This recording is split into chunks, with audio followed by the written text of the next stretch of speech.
Hello students, next topic is process scheduling. First of all, what is process scheduling? Why the need of process scheduling? The main objective of multi-programming is to have some processes running all the times in the background so that the CPU utilization can be maximized. The same case is with time sharing operating systems. The main objective is to ultimately increase or maximize the CPU utilization. To meet this objective, we need some process schedulers that selects the available processes, or you can say the ready processes. They are ready to be executed, just want a CPU so that they can start their execution. As I have already told you, we are taking a single CPU system for this particular subject to understand all the concepts. We have a single processor system, so there will be no more or never be more than one process running in the system. If there are more processes that want to be executed, they have to wait until the CPU is free so that they can be allocated or it can be rescheduled to them. So two main things come here.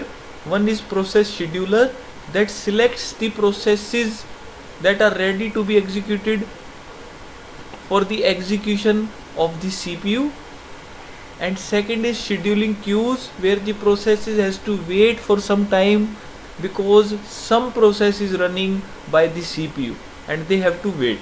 Let's see what are scheduling queues. These are two examples of queues. One is ready queue, it means main memory. I have some processes here that are waiting for their execution. Second queue is your wait queue. Here it can be anywhere, it can be associated with some input output device. Suppose a printer is having this wait queue where these processes are waiting for their execution for this particular input output device. Once they use this input output device, they can shift to the ready queue for the allotment of the CPU. Let's see one more example here. This is the representation of process scheduling. This is the main memory. Whenever a process is shifted from the job pool to this ready queue, they becomes ready to be executed. Only they want a CPU allotment so that they can start their execution. Once the CPU is allocated, so a particular process, suppose P1, it start executing.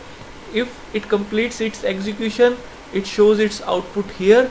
If not, suppose it requests for some input output device, it requests that input output device. If that device is not available at that moment, it goes to the input output queue of that input output device. Once this particular process P1 got that input output device, it releases that device and again goes to the ready queue. Once it again goes to the ready queue, it becomes ready to execution. Again it wants a CPU for the further execution. Once the CPU is allocated, it start executing again.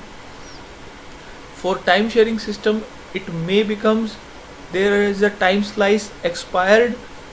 As you all know, in time sharing system there is a time slice. If that expires, this CPU is shifted to second process and that process goes to the ready queue again, waiting for its time when the CPU is allocated to that particular process. If that particular process P1 creates a sub process, or you can say creates a sub child, or it wants that sub process execution or output for further execution, it waits for that time. Once that sub process creates its output, it again goes to the ready queue, again wants the CPU for the allotment, and CPU is allotted, it again start executing. If that particular process again holds because of some reason, suppose a high priority process comes into the system and interrupt is generated, that it again the process P1 waits for that some time till that interrupt occurs. Again it goes to the ready queue, again wants the CPU for allotment. Once the CPU is allotted, it start executing, and this is how that process moves around between different process scheduling queues.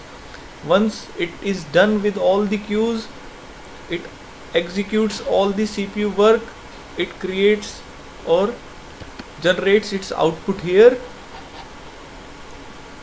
and releases all the resources it has acquired during its lifetime. That is, it releases the main memory and some input output devices and the files that it is being working on. Next we will discuss some schedulers. Schedulers we require to select some processes. Look here, this ready queue contains more than one processes that are ready to be executed. We need some way so that these processes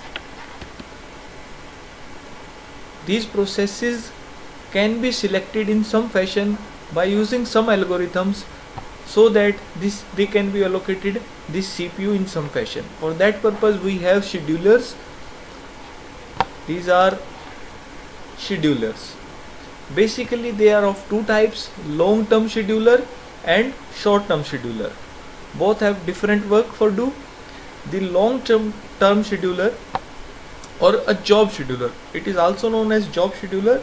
They select the processes from the job pool and bring them to the ready queue, or you can say they bring the processes to the main memory from the job pool. One main objective of this long term scheduler that is very important, that is it controls the degree of multiprogramming.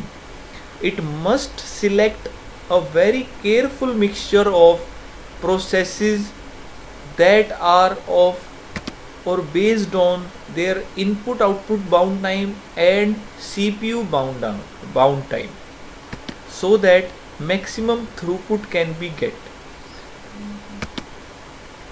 If it selects, listen carefully, if it selects too many CPU bound processes, then the input output devices are idle, and if it selects too many input output bound processes, then the processor has nothing to do. Hence our main objective of efficiently use the system and resources degrades and our efficiency becomes less. So the work of long term scheduler is very important, as it controls the degree of multiprogramming. And I must tell you, most of the operating system that we use today does not have this long term scheduler, such as Windows and Mac operating system does not have this long term scheduler. Now how they controls the degree of multiprogramming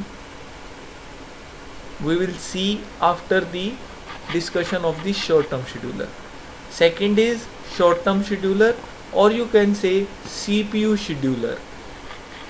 Long term scheduler puts the processes from the job pool to the main memory, and this short term scheduler selects the processes from the main memory or ready queue for CPU allotment.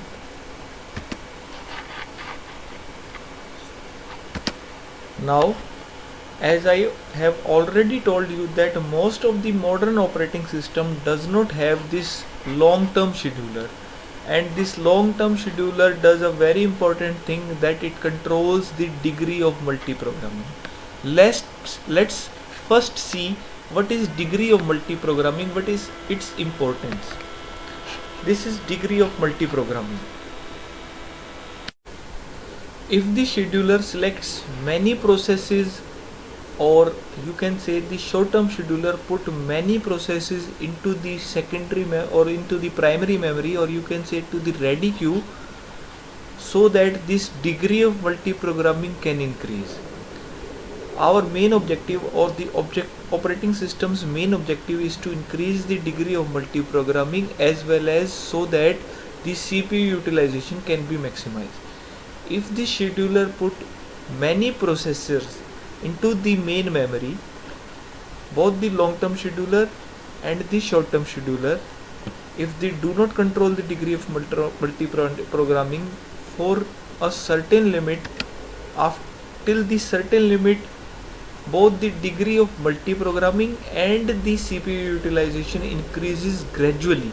But after a certain point, this degree of multi-programming as well as CPU utilization decreases gradually. This decrease in the degree of multi-programming and CPU utilization is known as thrashing. For what reason this thrashing comes?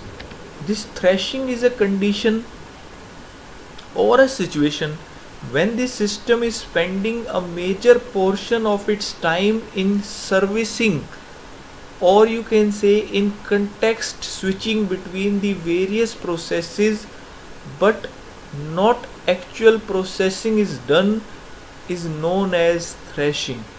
Because we have put a lot of processes into the main memory, so that our multi-programming increases. Also, this can be understood by giving an example of that a process thrashing is a process or a situation when the system is spending a major portion of its time for doing page faults, or you can say swapping of pages in and out. This swapping of pages can be easily understood in the memory management unit, but here I am using only a term context switching for switching between the processes.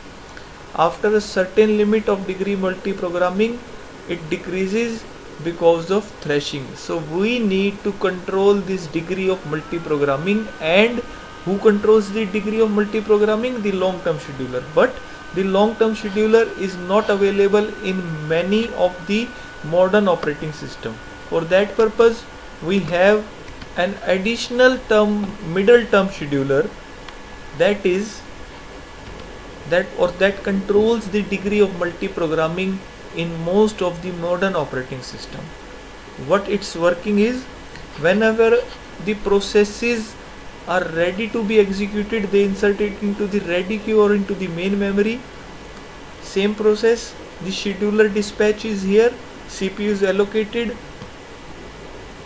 and if the degree of multi-programming increases to a certain limit, the middle term scheduler swap out some of the partially executed processes from the system and insert them into another queue and wait for some time till that degree of multi-programming goes back or it decreases to some extent. It does not want is to increase till this point. After that time, that partially swapped, or you can say low priority processes that are partially swapped out from the system, they are swapped into the ready queue again for scheduler dispatch and the execution on the CPU. Here the working is same. If that particular process wants some input output operation, it goes to the input output queues. Input output operation complete, goes to the ready queue again for the scheduler dispatch. This is how a middle term scheduler works in the modern operating systems. Thank you very much.